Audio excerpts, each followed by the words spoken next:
Assalamualaikum warahmatullahi wabarakatuh. Kami dari kelompok 1 yang beranggotakan Aulia Ayu Pramesti, kemudian Rifki Akila Hatibi, Muhammad Fikri Faizin, Imelda Putri Ayu Fadilah, dan yang terakhir saya sendiri, Angel Mirdayati. Di sini kami akan mempresentasikan hasil kerja diskusi kelompok kami terkait studi kasus mengenai bentuk-bentuk korupsi, dan kemudian kali ini kami akan mengangkat topik pembahasan tentang korupsi megaproyek Hambalang. Jadi, hal pertama yang akan kami bahas itu mengenai kronologi dari kasus ini. Jadi, kasus korupsi Hambalang ini merupakan kasus korupsi yang menyebabkan kerugian negara yang mencapai 463,66 miliar rupiah. Proyek Hambalang merupakan proyek pembangunan pusat pendidikan pelatihan dan sekolah olahraga nasional yang berada di daerah Hambalang, Bogor. Proyek ini dimulai sekitar tahun 2003, namun tidak langsung rampung. Kemudian pada tahun 2009, Kemenpora atau Kementerian Pemuda dan Olahraga ini menilai perlu untuk melanjutkan dan menyempurnakan proyek Hambalang. Kasus Hambalang ini pertama kali diungkapkan oleh terdakwa suap proyek pembangunan Wisma Atlet M. Nazarudin. Menurut mantan Bendahara Umum Partai Demokrat itu, Anas turut terlibat dalam proyek dengan melakukan serangkaian pertemuan yang dihadiri Kepala Badan Pertanahan Nasional atau BPN, Joyo Winoto terkait sertifikasi tanah Hambalang. Bukan hanya itu, Nazarudin juga menuding bahwa Menteri Pemuda dan Olahraga Anji Malarangeng turut terlibat dalam proyek ini. Kasus proyek Hambalang merupakan kejahatan korupsi berjamaah yang terorganisasi. Jadi tahapan korupsi dilakukan sejak dalam penganggaran, kemudian lelang, hingga pelaksanaan kegiatan pengadaan. Jamak diketahui bahwa setiap proyek infrastruktur yang dibiayai oleh negara itu tidak pernah luput dari praktik suap menyuap. Munculnya istilah fee atau uang lelah di kalangan DPR memperkuat dugaan praktik dugaan ini terjadi. Korupsi secara bersama-sama dalam proyek Hambalang ini menunjukkan tipe korupsi yang terorganisasi. Kelompok penguasa berkolaborasi dengan kepentingan bisnis melakukan kejahatan. Modus kejahatan korupsi semacam ini hanyalah modifikasi dan replikasi kejahatan korupsi Orde Baru. Dari data diketahui, tercatat total loss atau jumlah kerugian negara dalam kasus megaproyek di Bukit Hambalang ini mencapai 463,66 miliar rupiah. Selanjutnya kita akan membahas tentang tokoh-tokoh yang terlibat beserta vonis hukumannya.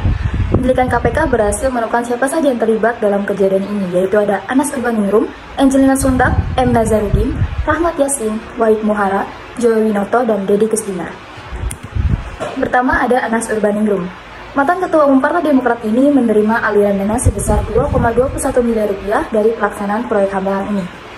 Berdasarkan pasal 12 huruf A atau huruf B atau pasal 11 Undang-Undang Nomor 31 Tahun 1999, sebagaimana telah diubah menjadi Undang-Undang Nomor 20 Tahun 2001 tentang penyelenggara negara yang menerima suap atau gratifikasi, KPK menjatuhkan Anas dalam kasus dugaan korupsi dengan ancaman pidana penjara seumur hidup atau pidana penjara paling singkat 4-20 tahun dan pidana denda senilai 200 juta sampai 1 miliar rupiah. Yang kedua ada Angelina Sondag. Angelina merupakan mantan anggota DPR RI periode tahun 2004 sampai 2009, terbukti menerima uang sebesar 2,5 miliar dan 1,2 juta dolar dari PT Grup Permai. KPK memvonis Angelina Sondag dengan 4 tahun 6 bulan penjara dan denda senilai 250 juta rupiah. Melakukan banding, putusan Mahkamah Agung nomor 1616 KPIDSS 2013 justru mendakwa Angelina Sondag dengan vonis hukuman 12 tahun dengan denda 500 juta rupiah dengan subsidi 6 bulan. Namun pada 2015, Mahkamah Agung mengabulkan peninjauan kembali atas pengajuan Angelina Sondag, sehingga Angelina dijatuhi hukuman pidana penjara selama 10 tahun dari sebelumnya 12 tahun. Yang ketiga adalah M. Nazarudin. Dalam putusan, M. Nazarudin berperan sebagai anggota Banggar DPR periode 2009 hingga 2014, dan pada tahun 2010 diangkat menjadi Bendahara Umum Partai Demokrat. Dari fakta persidangan, Nazarudin terbukti menerima imbalan berupa 5 lembar cek senilai 4,6 miliar rupiah dari pemenang proyek Hambalang PT Duta Graha Indah.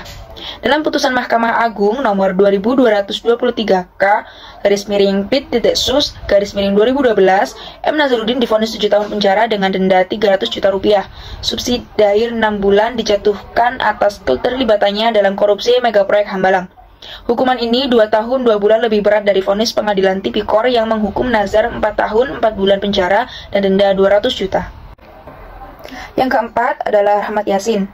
Rahmat Yassin perannya sebagai Bupati Bogor yang menerbitkan site plan atas rencana pembangunan P3 Zone di Desa Hambalang Bogor.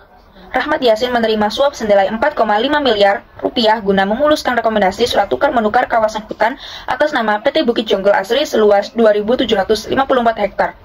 Majelis Hakim Pengadilan Tipikor memvonis Rahmat Yassin dengan 5 tahun 6 bulan dan denda 300 juta rupiah. Rahmat Yasin terbukti bersalah melakukan tindak pidana korupsi sebagaimana tercantum dalam dakwaan pertama, yaitu pasal 12 huruf A UU nomor 31 tahun 1999 tentang pemberantasan tindak pidana korupsi sebagaimana yang telah diubah dalam UU nomor 20 tahun 2001, Jo pasal 55 KUHP, Jo pasal 64 KUHP.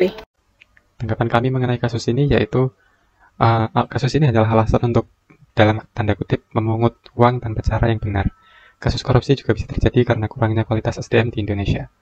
Para pelaku korupsi menggunakan peluang yang ada untuk melakukan hal ini, yaitu korupsi, yang mana tujuannya hanyalah sebatas untuk memenuhi kepentingan diri sendiri. Menurut pemahaman etika bisnis, hal ini sudah melanggar aturan organisasi, yaitu pemerintah yang harusnya membawahi proyek sesuai dengan aturan organisasi dan masyarakat, tetapi di sini sudah jelas terjadi pelanggaran pada aturan organisasi pemerintahan dalam hal penyelewengan dana yang seharusnya digunakan untuk membangun fasilitas proyek untuk atlet justru digunakan malah untuk kepentingan pribadi. Hal-hal tersebut seharusnya tidak boleh terjadi, karena sebagai pihak yang diberi tanggung jawab dalam membangun sebuah proyek besar, harus dilakukan sesuai dengan tujuan proyek sebelumnya.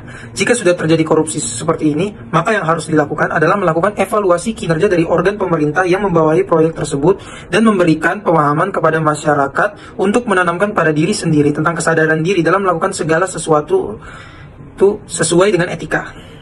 Kejahatan-kejahatan semacam korupsi dilandasi dengan nafsu untuk meraup uang tetapi dengan cara yang kotor. Sekian dari kami kelompok 1. Bila ada kurangnya mohon maaf. Wassalamualaikum warahmatullahi wabarakatuh.